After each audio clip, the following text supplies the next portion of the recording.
감사합니다. 오늘 말씀을 전하실 목사님을 간단하게 소개해 드리겠습니다. 권희영 목사님께서는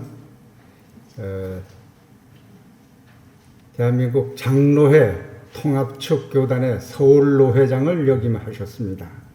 그리고 현재는 통합측 교단의 총회 군경교정 선교부장으로 일을 하고 계십니다. 지금 서울 숲교회 위임 목사님으로 계십니다. 권희영 목사님은 우리 ROTC 22기 되시겠습니다. 말씀을 전하실 때 많은 은혜를 나누시길 바랍니다. 감사합니다.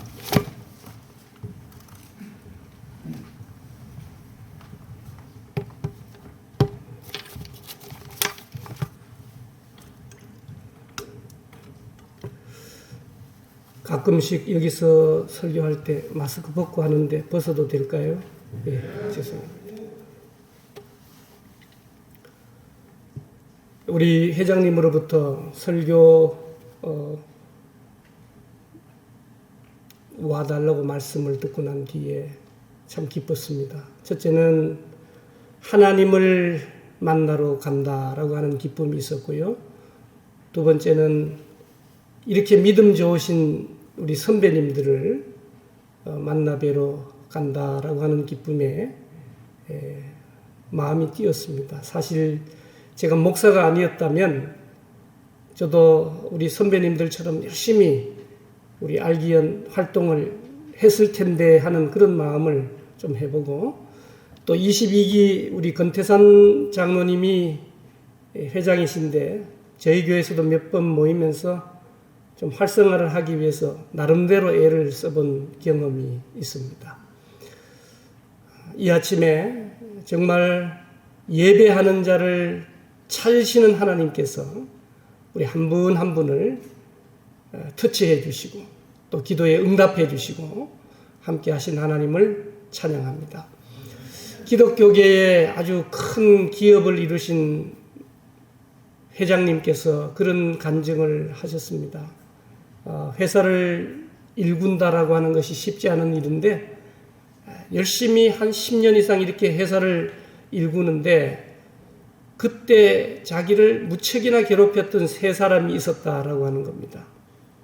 정말 화도 나고 했지만 잘 참아내고 그랬더니 많이 변했대요. 그런데 어느 날 하나님께서 질문하시더라는 겁니다. 야, 그 중에 누가 제일 많이 변했냐? 이렇게 하나님이 물으시는 음성을 자기 마음속에 들으면서 가만히 생각해 보니까 그 세 사람보다는 자기 자신이 가장 많이 변했다. 그런 생각이 들었다는 겁니다. 저도 작은 목회를 하지만 우리 장로님들 만날 때마다 제일 겁나는 분들이 장로님들이라고 제가 말씀을 드리면서 그 중에 진짜 겁나시는 장로님은 우리 교회 장로님이시다. 다른 장로님들은 뭐 얼마나 잘 지내는지 모릅니다. 또 잘 이끌어 주시는지 모릅니다. 목회하다가 보면 제가 부족해서 저의 부족함을 일깨워 주시는 장로님 계십니다. 또 어떤 때는 좀 더 심하다 하실 정도로 이끌어 주시는 분이 계십니다. 그럴 때마다 저도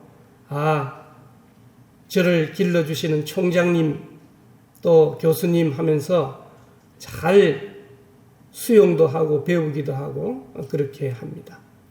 오늘 우리가 코로나19 상황 속에서 또 영락교회에서 모이지 못하시고 또 이 장소에서 모이셔야 그나마 99명까지도 모이시는 이 일들이 상당한 기간 계속되고 있습니다. 하나님께서 특별히 알기연 이 아름다운 예배와 또 이 공동체를 위해서라도 하루속히 코로나19가 종식되기를 주님의 이름으로 축복합니다. 우리 앞에 살아가다가 보면 여러 가지 장애물들이 만날 수 있지만 위기가 닥쳐올 수 있지만 그 위기에 어떻게 대처하느냐에 따라서 성장하느냐 아니면 좌절과 절망의 구렁텅이에 빠져들어 일생의 생을 그야말로 그렇게 마감하느냐 하는 전환점이 되는 것이죠. 그래서 영어로 위기라고 하는 단어를 보면 결단하다, 또 전환점, 절정, 새로운 접합점이라는 의미가 있고, 한자로 풀이해 보면 위험과 기회가 합쳐진 단어가 아니겠습니까? 오늘 우리가 분명히 교회적으로 보면 너무나 큰 위기에 직면해 있는 것입니다. 그러나 이 위기를 잘 슬기롭게 이겨나가야 되겠죠. 어쩌면 이 위기를 통하여 진정한 그리스도인이 누군지를 분명하게 보여주고 있다라고 하는 사실입니다. 오늘 저와 여러분들의 희로애락은 하나님의 손에 달려있다는 것을 우리는 너무나 잘 압니다. 전쟁도 그렇고, 내년 3월에 있을 대통령 선거도 그렇고, 정말 여러 가지 법을 개정하는 이 180석이 넘는 여당의 입법 독주 체제로 말미암아 정말 선교하기도 또 하나님의 형상을 드러내기도 대단히 힘든 가운데 있는 것은 사실입니다.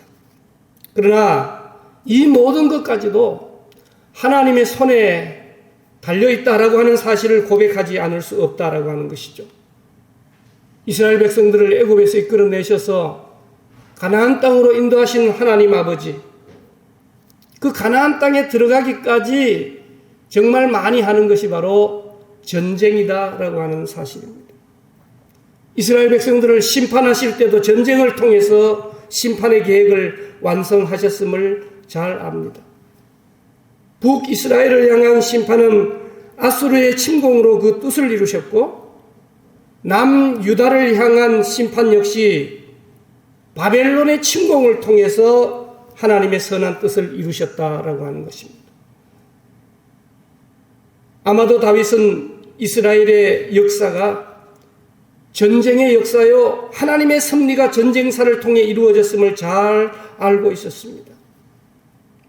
블레셋이 쳐들어왔을 때 다윗이 그 거대한 장수 골리앗을 향해서 소리쳤던 고백을 우리는 잘 압니다.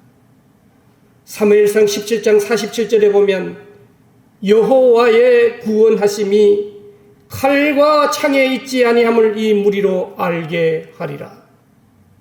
전쟁은 여호와께 속한 것인즉 하나님이 너희를 우리 손에 붙인다, 그렇게 말합니다. 애송이 다윗이 블레셋의 거인을 향해 당돌하게 외치는 모습을 보십시오. 내 이놈, 네가 아무리 까분다 할지라도, 군사력이 막강하다 할지라도 자만하지 마라. 전쟁은 여호와께 속한 것인 줄을 알지 못하느냐 외쳤던 것입니다. 오늘 본문을 읽어보셨지요. 여호사밧은 남쪽 유다의 제4대 왕입니다. 요새를 건축하고 장수 5명의 희하에 116만 명의 군대를 조직하여 강력한 나라를 건설하였습니다. 인기는 하늘에 닿았고 나라가 흥황하며 국민들은 평안했습니다. 그런데 갑자기 모압과 암몬과 마온 연합군이 합작해서 유다를 침공하는 거예요. 여호사밧 왕이 미처 대비도 준비도 할 수 없을 때 유다 성벽들이 무너지고 적군들은 예루살렘 가까운 곳까지 진격해 오는 것이죠. 우리 같으면 비상령을 내리고 자신 있게 전쟁을 했을 것입니다. 그러나 왕은 몹시 당황했어요. 우방국의 도움을 청할까? 아니면 남아있는 군사력으로 다시 한번 해볼까? 별의별 생각을 다 한 것이죠.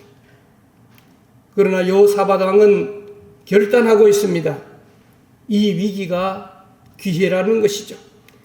이 어렵고 힘든 때에 사람을 의지하기보다 물질을 의지하기보다 하나님께 내어 맡기자.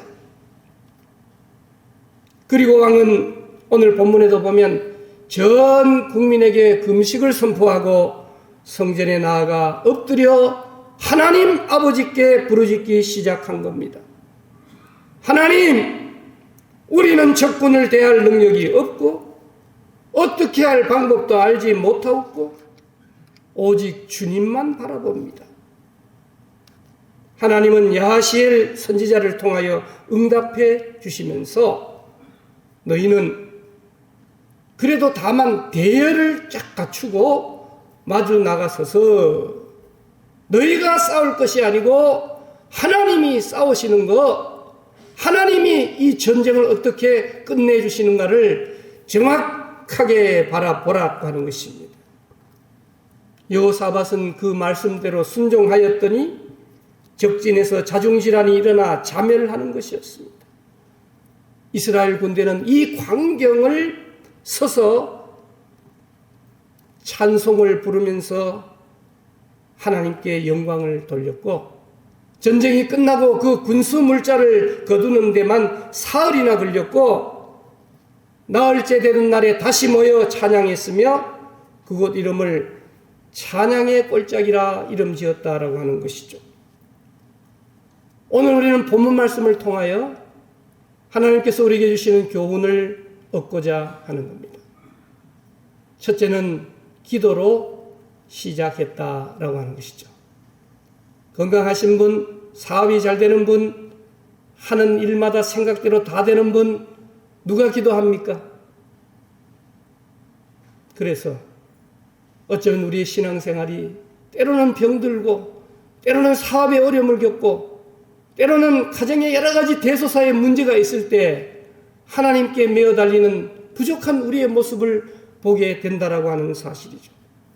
그런데 정말 하나님께서는 규칙적으로 습관적으로 또 늘 몸에 배어서 예수님처럼 저녁에도 새벽에도 기도하시는 그 기도의 삶을 계속 살아나가는 바로 그런 분들에게 오늘 이 아침에 주님 앞에 나와 기도하시는 여러분들과 같은 분들에게 우리 모든 삶의 전쟁에서 반드시 승리하게 해주시는 줄로 믿습니다.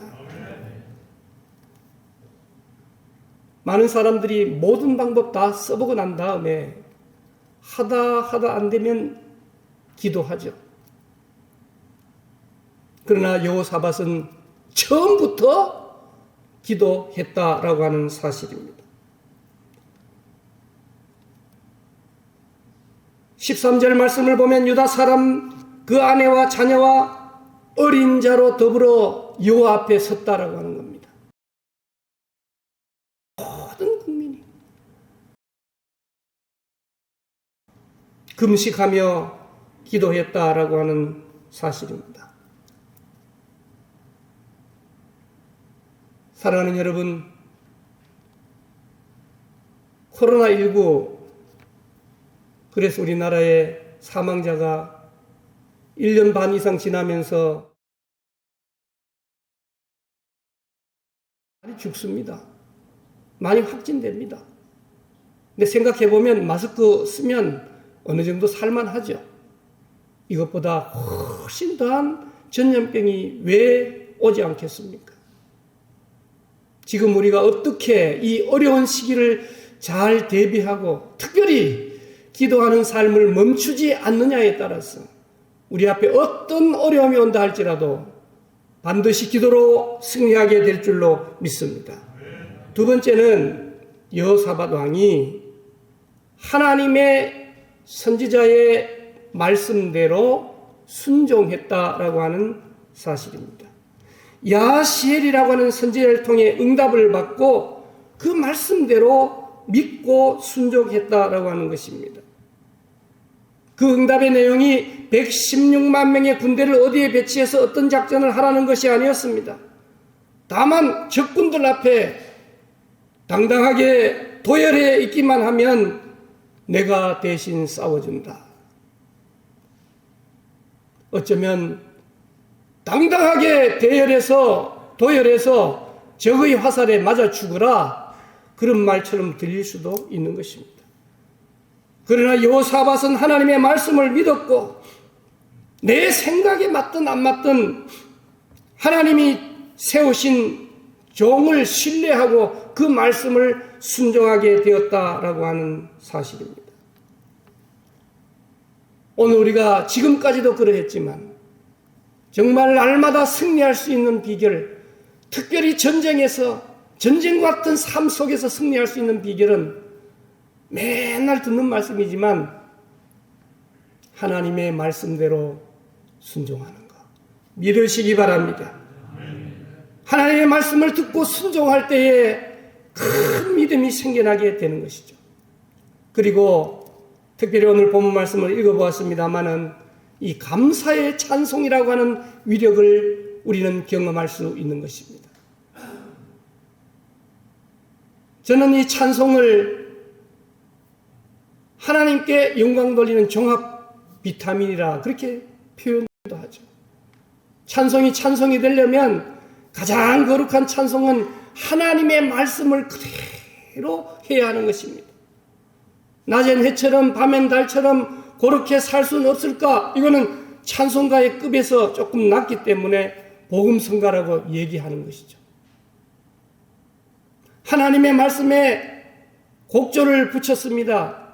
기도도 되는 것이죠. 말씀과 기도를 다 모아서 곡조를 붙인 것이 바로 찬송이다라고 하는 것입니다. 그러므로 기도할 수 없을 때, 말씀 볼 수 없을 때 우리가 하나님을 찬양하는 이 찬양을 통하여 새 힘을 얻게 되고, 성경에도 보면 찬송 중에 하나님께서 거하신다 그렇게 말씀하시죠. 여러분들 18번 찬송가 있습니까? 저도 해보면 트로트는 잘 부르는데 조미미 노래는 참 잘 불러. 너무 보고 싶네요, 조미미. 왜 그러냐 하면 제가 어린 시절에 저희 아버님 전도사로 일하실 때 바로 옆에 방석집이 있어가지고 밤새도록 그 트로트만 듣고 자라가지고 정말 트로트 잘하고 좋아합니다. 그래서 날마다 걸을 때도 트로트 들으면서 걸은 적도 있는데요. 은혜가 안 되더라고요. 국립합창단의 찬송가를 한번 여러분들 들으시면서 한번 걸어보십시오. 그것이 바로 하늘처럼 경험되어지게 되는 겁니다. 사랑하는 여러분, 22절 말씀에 보면 그 노래와 찬송이 시작될 때에 여호와께서 복병을 두어 그들끼리 싸우게 하셨다. 할렐루야. 여러분, 이스라엘 백성들이 찬양을 늦게 시작했더라면 아마 적진의 자멸극이 늦게 시작될 것입니다. 만약 그날에 감사와 찬송이 없었더라면 기적이 일어나지도 않았을 것입니다. 오늘 우리는 찬송을 앞세워야 합니다. 그리고 기적이라고 하는 것은 한 번 일어나기 힘들지, 한 번 일어나고 나면 우리의 모든 삶이 기적적으로 이어지게 되는 줄로 믿습니다. 찬송의 주제가 무엇입니까? 오늘 찬송의 주제는 보니까 감사다라고 하는 겁니다.